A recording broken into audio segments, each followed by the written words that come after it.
오늘의 말씀의 제목은 사람은 후회해도 하나님은 절대로 후회하지 않으십니다 라고 하는 제목으로 하나님의 말씀을 같이 나누겠습니다. 여러분, 사람들은 후회의 연속입니다. 우리의 삶은 후회의 연속인 것 같아요. 얼마나 후회하는지, 그렇게 할 걸, 그렇게 하지 않을 걸, 일생 동안 합니다. 그리고 심지어는 죽었어도 후회를 하는 것 같습니다. 죽고 나서는 내 묘자리를 잘못 썼는가벼, 그래서 우리 자녀 후손들이 안 되는가벼, 묘자리를 옮겨줘. 죽었어도 후회하는 거예요, 우리가.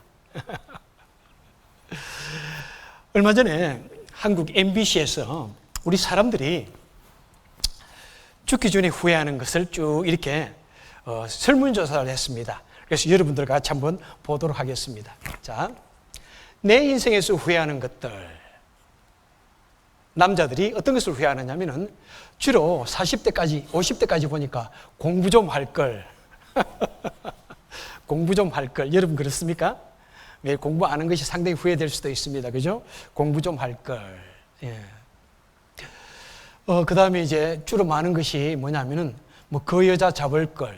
그 여자 잡을 것. 그 다음에 부모님께 효도할 것.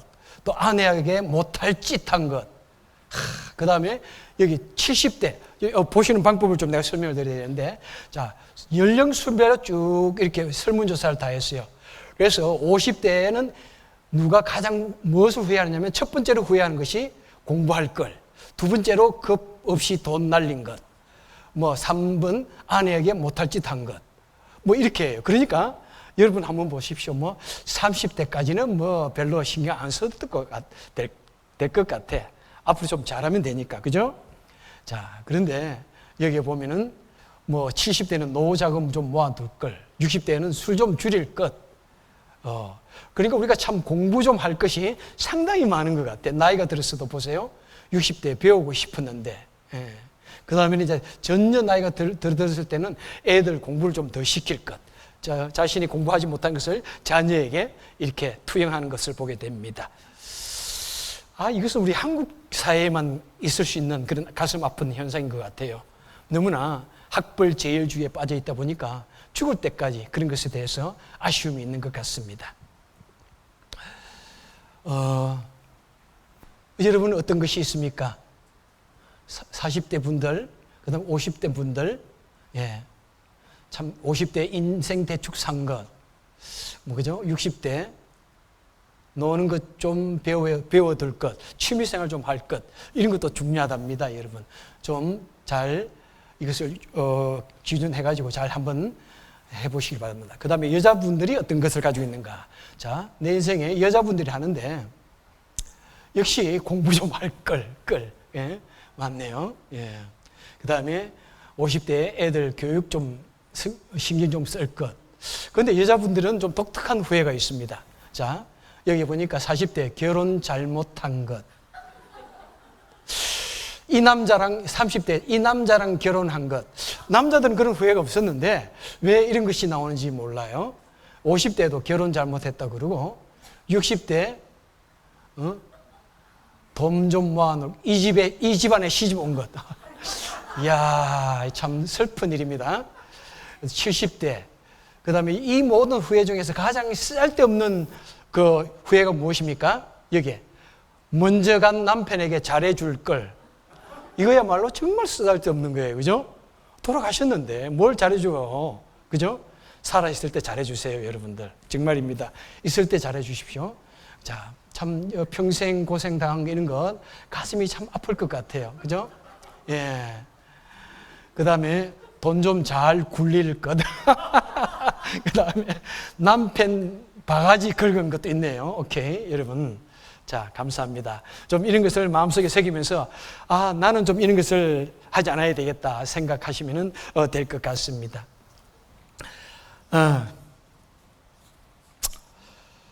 상당히 우리에게 좀 다가오는 그런 후회스러운 일들입니다. 자, 그런데 우리 오늘 본문에 보니까 하나님께서는 후회가 없으시다고 이렇게 말씀하고 있습니다. 후회하심이 없느니라.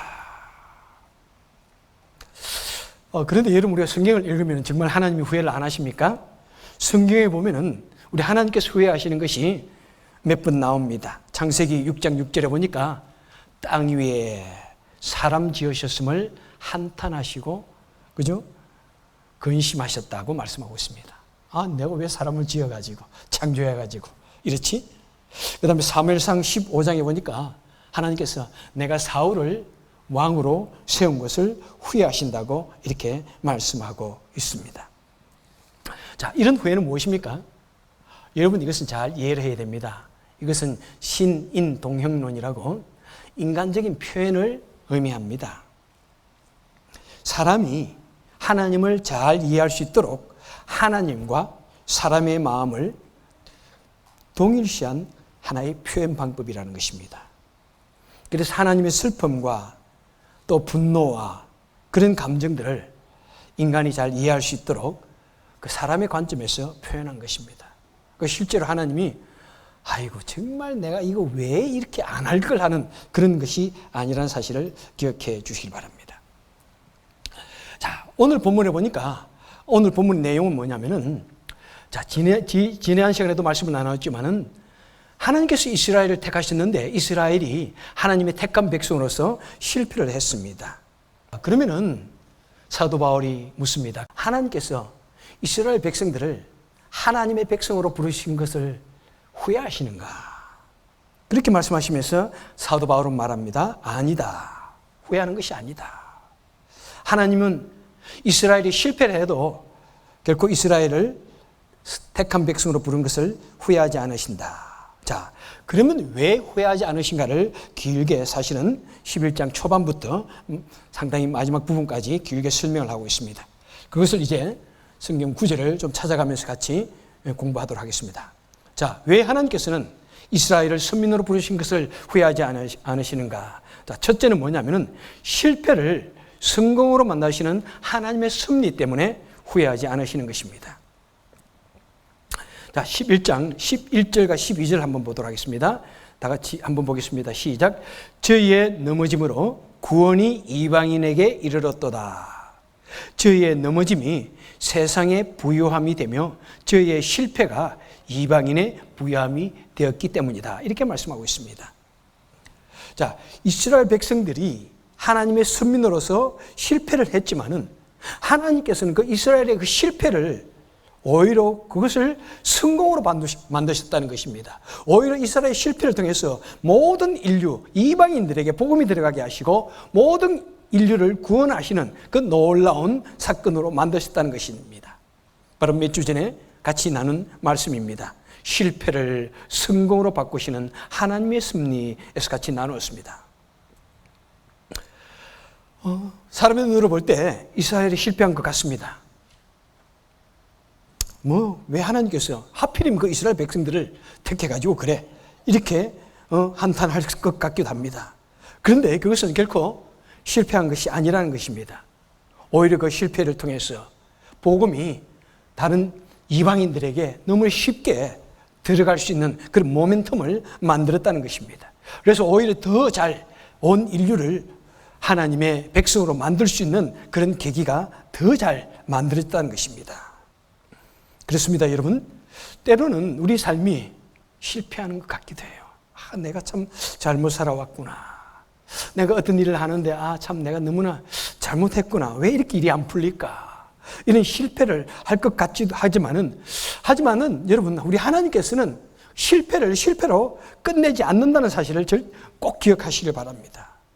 우리 인간의 눈으로 볼 때 실패와 같은 그런 가운데서 만약 우리가 믿음으로 인내하고 믿음으로 하나님의 말씀을 더욱더 순종하고 이것을 통한 하나님의 뜻이 무엇인가를 깊이 묵상하고 그 하나님의 뜻을 이루기 위해서 우리가 더욱더 믿음으로 달려간다면은 하나님께서는 종국으로는 그 실패와 같은 것을 성공으로 바꿔주시고 때로는 우리 인간의 실패를 통해서 하나님의 그 놀라운 뜻을 이루는 그 위대한 하나님의 선한 뜻을 이루어 주신다는 사실을 꼭 기억할 수 있기를 바랍니다.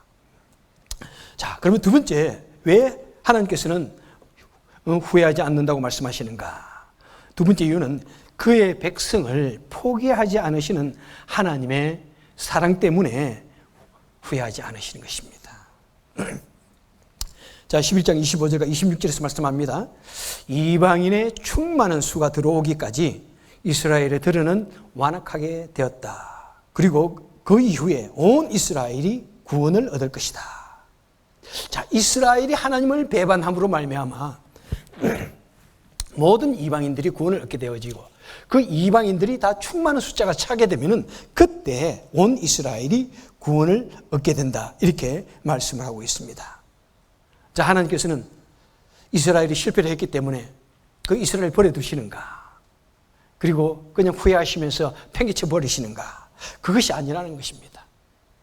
이스라엘이 잠시 메시아를 거절하지만은 전국에는 그 이스라엘 백성들을 이방인들이 다 하나님 앞으로 돌아온 후에 그들을 구원하게 된다는 것입니다. 그래서 여러분, 제가 언제 주님이 오신다고요? 계속해서 이 세상에 주님이 오신다는 말이 이미 기독교 역사상에 오래전부터 있어 왔습니다. 하지만 이 세상에 주님이 다시 오신다고 할 때는 언제라고요? 이스라엘이 대대적으로 주님으로 돌아올 때. 그래서 심지어는 이스라엘의 어떤 장관이 세례를 받았다. 이스라엘의 수상이 세례를 받았다. 막 이스라엘의 대부흥 운동이 일어나고, 막 부흥 집회가 계속해서 연일 일어나고 있다. 그러면 주님이 오시는구나. 우리는 그때 생각하시면 되는 거예요, 여러분. 하나님께서는 이스라엘을 선민으로 택하셨습니다. 그를 통해서 복음을 전하기를 원했습니다. 그래서 오랫동안 이스라엘을 축복하셨습니다. 그리고 이스라엘을 하나님의 위대한 군사로서 잘 연단시키기를 원했습니다. 보십시오. 먼저 하나님께서 아브라함을 부르시는 사건이 창세기 12장에 나옵니다. 자, 아브라함을 불러서 새로운 민족을 이루어 가시는 모습을 보게 됩니다. 창세기의 1장, 2장에서 나오는 것이 인류의 시작을 말한다면은 창세기 12장의 사건은 뭐냐면은 이제 이스라엘의 시작을 말해주고 있습니다. 하나님께서 어떻게 아브라함을 부르셔서 그를 통해서 이스라엘이라는 나라를 만드셨는지를 보여주기 시작합니다. 아브라함을 불러서 젖과 꿀이 흐르는 가나안 땅으로 가라. 그리고는 그를 통해서 태어나는 모든 후손들이 있습니다. 이삭, 그 다음에 야곱, 그 다음에 요셉, 이 네 족장을 통해서 하나님의 능력이 어떻게 그 작은 사람들을 통해서 큰 나라를 이길 수 있는 그런 하나님의 능력이 드러나는지를 보여줍니다. 그리고는 그 작은 나라, 그 작은 족속에 지나지 않는 이 이스라엘이라고 하는 이 족속을 이제 거대한 나라로 만들기 위해서 요셉을 통해서 그 야곱의 후손들 70명을 이제 애굽으로 불러들입니다. 그리고 400년 동안 그들을 약 200만 명이라는 큰 민족으로 만듭니다. 그리고 그들에게 온갖 종류의 고통과 시련을 겪게 하심으로 말미암아 그들이 이제 고향으로 돌아가야 되겠다 할 때 하나님께서 위대한 능력으로서 10가지의 재앙으로서 하나님의 능력을 보여주시고 그리고 그들을 이제 출애굽을 시킵니다. 대대적으로 출애굽을 시킵니다. 그리고 광야에서 또 40년을 있으면서 위대한 하나님의 능력을 보여주시면서 저들을 위대한 하나님의 백성들로 연단을 시키십니다. 그리고 그들을 결국에는 가나안 땅으로 불러들이십니다. 그리고 그들을 통해서 온 세계에 복음을 전하기를 원했고 살아계신 하나님의 영광을 드러내기를 원했습니다. 그런데 이스라엘이 철저히 실패합니다. 외부적으로는 우리가 하나님의 선민이다 해가지고 모든 이방인들을 무시함으로 말미암아 모든 이방인들이 다 이스라엘 백성들을 싫어하였고 이스라엘 백성이 섬기는 하나님도 무시하게 되었던 것입니다. 그리고 이스라엘 백성들이 내적으로는 저들은 철저히 율법주의자가 되어졌고 외식주의자가 되어졌습니다. 겉으로만 하나님을 믿는 척하게 되어졌던 것입니다. 그리고 속으로는 온갖 종류의 죄악을 다 즐겼습니다. 유욕을 탐했습니다. 그리고 오는 하나님의 사람들을 선지자들을 돌로 쳐 죽였습니다. 그리고는 결국에는 메시아로 오신 예수 그리스도를 저들은 십자가에 못 박아서 죽이게 됩니다. 그러므로 말미암아 저들은 하나님의 백성으로서의 그 모든 사명을 완전히 철저히 실패하게 됩니다. 얼마나 밉습니까? 선지자들을 돌로 쳐 죽이고 하나님의 독생자를 십자가에 못 박아 죽였으니까 하나님 아버지 입장에서는 얼마나 밉겠습니까? 그래서 당장 그들을 나의 백성이 아니라고 그냥 쫓아내야 되는데 그렇게 하지 아니하시고 그것을 통해서 오히려 이방 백성들을 구원하실 뿐만 아니라 그리고 마지막에는 그래도 너는 내 백성이다. 그들을 향한 사랑의 줄을 놓지 아니하시고 그들을 구원하시는 이것은 무엇입니까? 바로 이스라엘 백성들, 그들이 비록 죄를 지어도 그들을 사랑하시는 하나님의 연민과 변치 않는 하나님의 끝없는 사랑을 보여주시는 것입니다. 한 번 내 자식은 영원히 내 자식이다. 그죠? 우리 부모들도 그렇잖아요. 한 번 내 자식은 영원히 내 자식이다. 때로는 내 자식이 나에게 상처를 주고 나를 무시하고 그럴지라도 내 자식은 영원히 내 자식인 것이 우리 부모의 마음입니다. 그런데 하물며 우리 하나님께서 내 독생자 예수 그리스도를 십자가에 못 박아 죽였지만은 그럼에도 불구하고 그 변치 않는 하나님의 사랑을 가지고 말씀합니다. 그래도 이스라엘은 내가 마지막에 다 구원할 것이다. 내 자식이다. 이렇게 말씀하는 것입니다. 여러분 마찬가지입니다.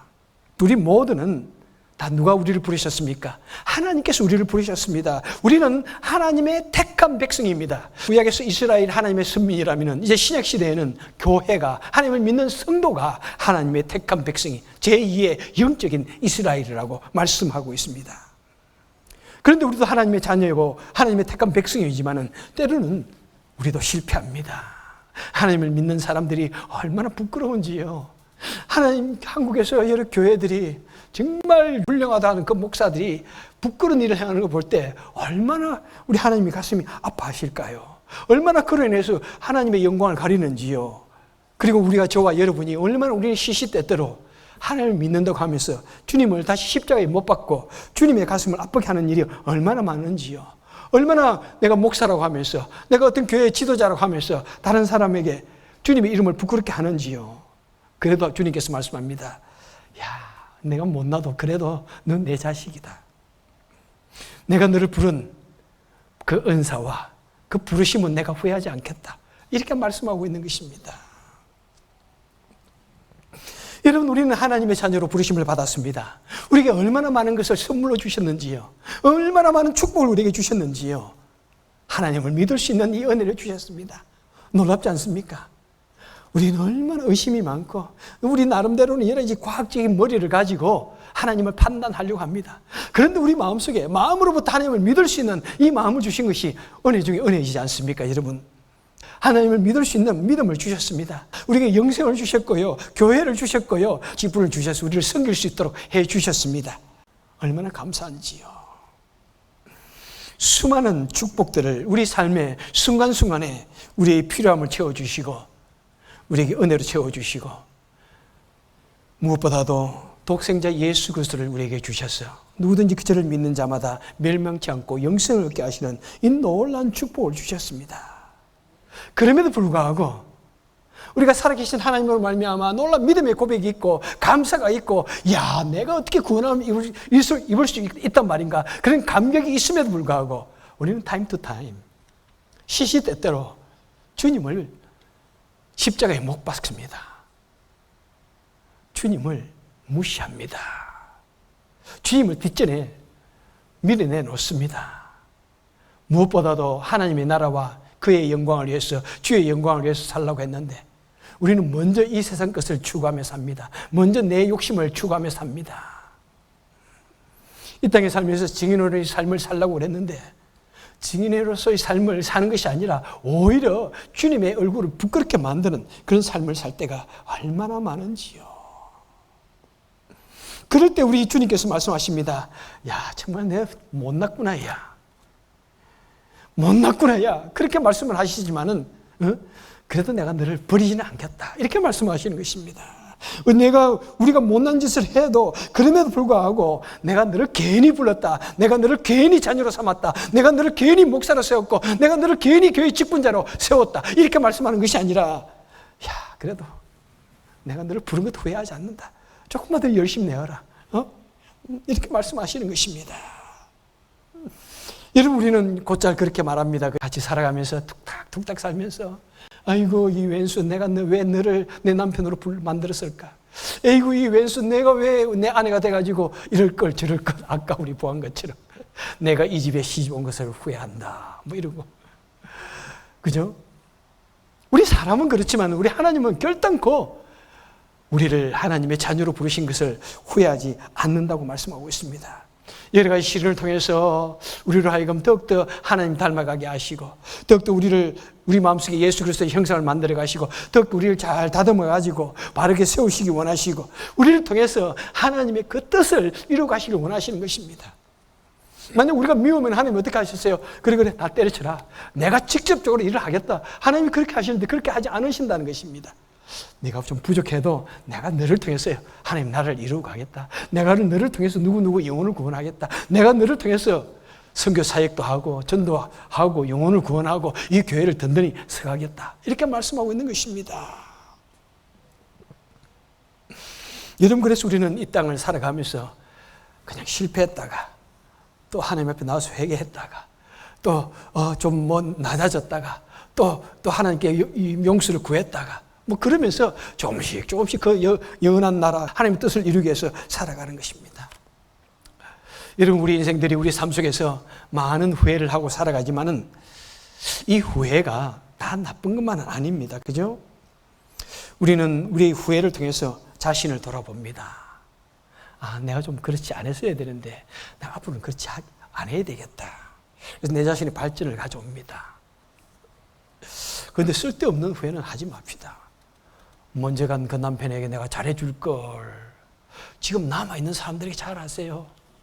내가 그 남자하고 결혼하지 말 걸, 그거 여러분 말 안 되는 소리예요. 지금 열심히 잘하면은 내가 사랑하는 그 남편을 사랑하고 그 남편을 왕으로 대접을 하면은 내가 왕비가 되는 거예요. 내가 그 아내를 무시하고 노예처럼 부리면은 나도 노예가 되는 거예요. 그래서 남은 여생 동안 여러분 바꿀 수 없는 것 가지고 한탄하지 말고 앞으로 더 열심히 더 사랑하겠다, 이렇게 하면 되시는 거예요. 미국에 한 여성 의사가 캐렌 와이어터라는 여자 의사가 What Really Matter, 뭐가 진짜 중요한가, 뭐가 진짜 문제인가 라고 하는 책을 발간을 했습니다. 이분은 여성 의사인데 25년 동안 호스피스 닥터로서 살았습니다. 닥터인데 호스피스 닥터라. 호스피스가 여러분 무엇인지 아시죠? 불치병에 걸려서 시한부적인 삶을 살아가고 있는 그런 사람들을 모아놓은 그 병동에 가서 그들이 죽음을 맞이할 때까지 돌보는 의사, 그것을 전문으로 하는 의사를 말합니다. 여러분, 다시는 회복이 불가능한 그 환자를 돌아보면서 그들이 점점 죽음에 가까울수록 그들 속에 있는 분노를 들어보았습니다. 왜 하필 나입니까? 하나님 하에 분노합니다. 이 세상에 많은 사람이 믿는데 왜 하필 내가 그런 병에 걸려야 합니까? 그런 분노의 소리를 들었습니다. 그리고 인생을 살아오면서 여러 가지 후회들을 늘어놓습니다. 가슴에 아픔이 있습니다. 회한이 있습니다. 그런 이야기를 그 의사 선생님에게 다 드러내놓는 거예요. 의사 선생님, 내가 정말 이것 때문에 너무 후회됩니다. 내가 이렇게 살았으면 좋겠는데, 내가 저렇게 살았으면 좋겠는데, 내가 그렇게 살지 못한 것이 한이 됩니다. 그리고 그들이 숨을 거둘 때 그들의 손을 잡고 그 회한의 참모습으로 눈을 감는 그 모습을 보면서 그들의 비로소 죽음 앞에서 비로소 자신의 삶의 진실함을 대면하고 인간의 참된 가치, 삶의 참된 가치를 대면하면서 저들의 한숨을 토해내는 그 사연들을 다 이렇게 적어가지고 낸 책이었습니다. 여러분, 이 책이 우리 한국판으로 나와 있습니다. 우리 도서 담당께서 좀 구입하셔도 좋을 것 같아요. 한국판으로 일주일이 남았다면 이라는 책입니다. 만약에 여러분들이요, 일주일이 남았다면 여러분 어떻게 살겠습니까? 일주일 내 인생이 남았다면 죽기 전에 하고 싶은 7가지가 무엇인가에 대해서 쭉 적었습니다. 아까 거기는 보니까 5가지였는데 7가지. 자, 첫째는 뭐냐면은 좀 더 생명을 걸고 사람을 사랑해 줄 것. 비싸지 않아요? 사랑할 것. 두 번째는 좀 더 일찍 용서할 것. 세 번째는 좀 더 걱정을 내려놓고 행복을 만끽할 걸. 걱정하지 말고 좀 나에게 주신 것을 누릴 것, 이 말입니다. 네 번째는 무엇입니까? 좀 더 넓은 마음으로 사람을 포용할 것, 할 걸. 다섯 번째는 한 번뿐인 이 인생 좀 열심히 살 걸, 열성적으로 살 걸. 여섯 번째는 아둥바둥 살지 말고 좀 여유를 부리며 살 걸. 서로 좀 대치되는 것 같지만은 좀 다른 의미입니다. 인생을 좀 겸 부리지 않고 살 걸. 그 다음에는 너무 나에게 없는 것, 그것 가지고 아둥바둥 살지 말고 인색하게 살지 않냐고 좀 더 넓은 마음을 가지고 사람들을 뭐 좀 대접하고 좀 여유를 부리며 살 걸, 이 말입니다. 그 다음에 마지막 뭐냐면은 있는 그대로에 감사하며 살 걸입니다. 제가 다시 한번 좀 단어만 좀 제가 말씀드릴게요. 사랑. 여러분, 마지막 남은 인생 동안 사랑하면서 삽시다. 인생 짧아요. 우리 남은 여성 사랑만 해도 인생이 충분하지가 않습니다. 싸울 시간이 어디 있습니까? 미워할 시간이 어디 있습니까? 사랑. 죽은 사람들이, 인생 얼마 남지 않은 사람들이 다 하는 말입니다. 사랑하는 것이 뭐가 그리 어렵습니까? 여러분, 사랑. 좀 더 일찍 용서합시다. 예, 죽고 나서 내가 좀 더 잘해줄 걸 무슨 소용이 있습니까? 내가 아무런 힘이 없는데 내가 용서할 걸 무슨 소용이 있습니까? 걱정 내려놓읍시다. 걱정이 우리 인생을 변화시키는 건 아닙니다. 걱정 내려놓고 좀 행복을 누립시다. 좀 더 포용합시다. 마음 좀 넓게 열어가지고, 넓게 열어가지고 좀 사람들을 포용하고 관용하며 삽시다. 그리고 남은 인생이라도 여러분, 인생 열심히 뭔가를 위해서 한번 살아갑시다. 목표를 두고 살아갑시다. 올해 벌써 반년이 지나갔습니다. 앞으로 남은 반년도요, 내가 뭘 하든 반년 지나갈 겁니다. 열심히 살든 반년 지나가고, 열심히 안 살아도 반년 지나갈 것입니다. 하지만 열심히 삽시다. 그리고 또 아등바등 막 그냥 내 것만 위해서 추구하며 살지 말고 좀 더 여유를 부리면서, 그죠? 하루하루 여유를 부리면서 좀 주위를 향해 넉넉한 마음으로 베풀며 살아갑시다. 그리고 없는 것 가지고 괴로워하지 말고 나에게 주어진 것, 그것 감사하며 살자는 것입니다. 여러분, 저도 목사지만은 여러분의 담임 목사도 참 후회할 게 너무 많습니다. 진짜 참 후회할 게 많아요. 저는 리스트 써보니까 아까 그 사람들보다도 더 많아요. 하지만 후회할 게 이제 남은 여생 여러분, 정말 저도 마음에 정말 남은 시간 아깝게 저도 하루를 분초를 다투며 살아갑니다. 정말입니다. 내 개인의 어떤 쉼이나 육신의 향락을 위해서 저는 살고 싶지는 않습니다. 정말 남은 여생 열심히 살고 싶습니다. 그래서 하루를 분초를 나누면서 살아가고 있습니다. 한 가지 일을 하면서 여러 가지를 동시에 해결하게 됩니다. 그리고 남은 여생 사랑하고 싶습니다. 우리 가족들, 자녀들, 그리고 우리 성도님들 사랑하고 싶습니다. 제가 몇 군데 목회지를 옮겨봤지만 떠날 때 항상 최고의 후회는 무엇이냐면, 내가 좀 더 사랑해 줄걸. 그 나에게 어려움을 줬던 그분 좀 더 넓은 마음으로 관용하며 받아줄 걸. 그런데 아무리 관용하려고 해도 상대방이 원하지 않으면 내가 또 할 수가 없더라고요, 여러분. 그래도 내가 안아주려고 하지만은 자꾸 밀어내면 내가 할 수가 없더라고요. 여러분, 제가 여러분들 마음껏 사랑할 수 있도록 도와주세요. 여러분, 서로 마음껏 사랑합시다. 여러분, 남은 인생 동안 정말 후회하고 싶지 않습니다. 저도 지금까지 몇 교회를 옮기면서 많은 후회가 있는데, 저는 이 교회에서만큼, 우리 교회에서만큼은 후회하는 그런 목회하고 싶지 않습니다. 정말 지금까지는 정말 하루하루를 그렇게 기쁘게 감사하며 살아왔습니다. 앞으로도 저는 그렇게 살고 싶습니다. 여러분, 사람들은 여러 가지 후회를 하는데요, 성경은 우리에게 무슨 후회를 하지 말라고 합니까? 성경은 특별히 우리가 어떤 후회 없는 삶을 살아라고 말씀합니까? 전도서 12장 1절에서 이렇게 말씀합니다. 너는 청년의 때에 너의 창조주를 기억하라. 청년의 때에, 너희들 좀 더 젊을 때 하나님을 기억하라. 곧 공고한 날이 이르기 전에, 나는 아무 낙이 없다고 할 해가 가깝기 전에, 해와 빛과 달과 별들이 어둡기 전에, 비 온 뒤에 구름이 다시 일어나기 전에 그렇게 좀 하라. 이렇게 말씀하고 있습니다. 여러분, 이 솔로몬 왕은 인생을 살아봤습니다. 모든 것을 다 누려봤습니다. 모든 것을 다 해보았습니다. 야, 후회 없도록 그는 육신을 즐겼다고, 유교를 탐했다고, 해볼 것 다 해봤다고 그럽니다. 그 다음에 마지막에 딱 돌아서 보니까, 야, 인간적으로는 후회 없이 모든 것을 살아봤는데, 야, 내가 좀 더 젊을 때 정신 차리고 하나님을 잘 섬길 걸 하고 있는 것입니다. 여러분은 뭐예요? 아직도 아까 그 사람들이 말한 그 여러 가지 후회하는 것, 그것에 아직도 목매고 있지는 않습니까? 여러분, 우리 인생이 긴 것 같지만은 얼마나 짧은지요. 여러분 다 공감하시죠? 인생 살아왔지만 우리가 진정으로 주님을 위해서, 영원한 나를 위해서 봉사하는 시간들이 얼마나 있었나요? 얼마나 됩니까? 남은 여생 동안 얼마나 우리가 더욱더 열심히 하나님 위해서 살 수 있습니까? 때로는 그러잖아요. 여자분들 특별히 처녀 때 믿음은 믿음이 아니라고. 왜 그러냐고 했더니 역시 그렇더라고요. 결혼하고 나서 애들 돌보고 하면은 완전히 그냥 믿음 다 까먹어요.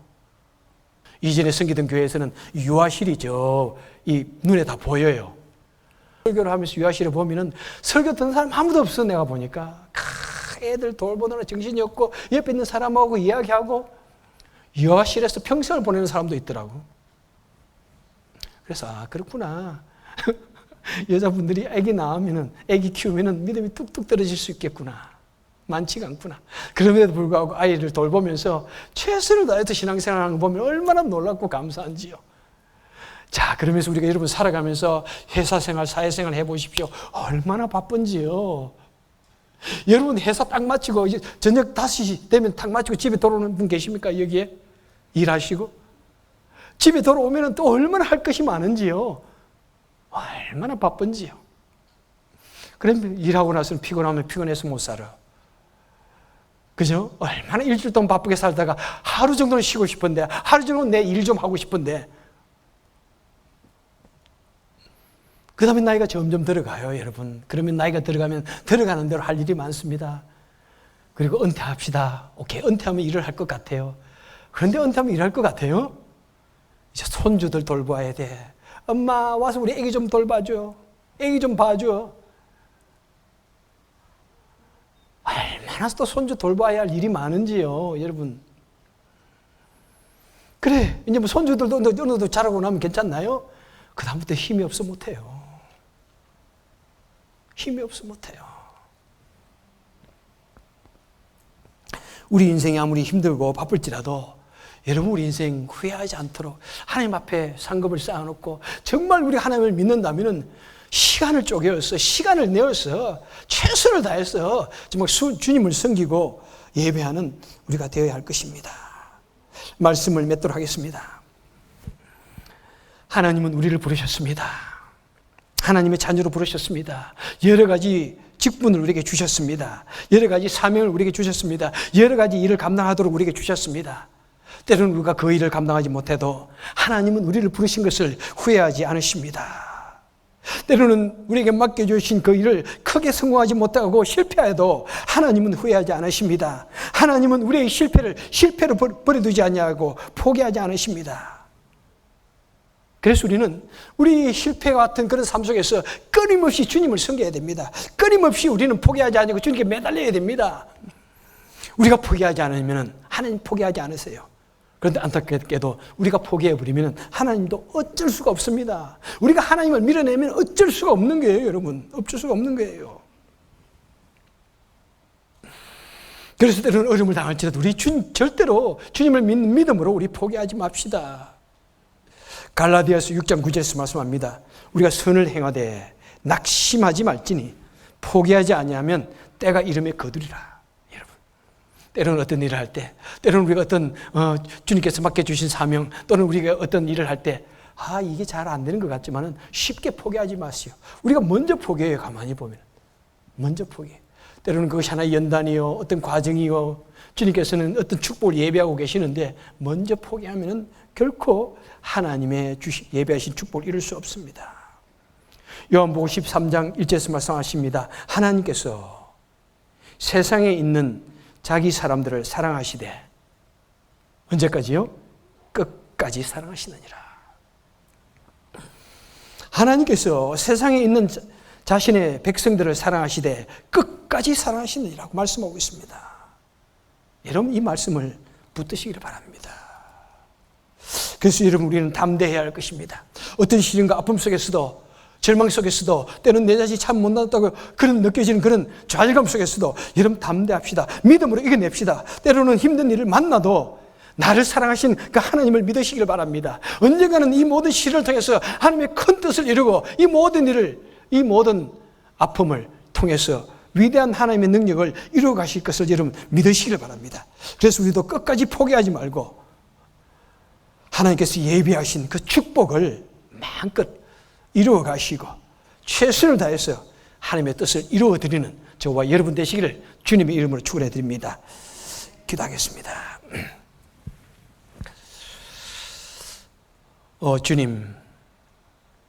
주님, 너무나 우리 삶 속에서 볼 때 못난 것 참 많습니다. 때로는 우리가 여러 가지 일로 부름을 받았고 세움을 입었는데 또는 그 일을 참 잘못 감당할 때가 있습니다. 하나님 어려움 속에서 우리는 더욱더 낮아지게 하시고 겸손하게 하시고 더욱더 주님께 매달리게 하여 주옵소서.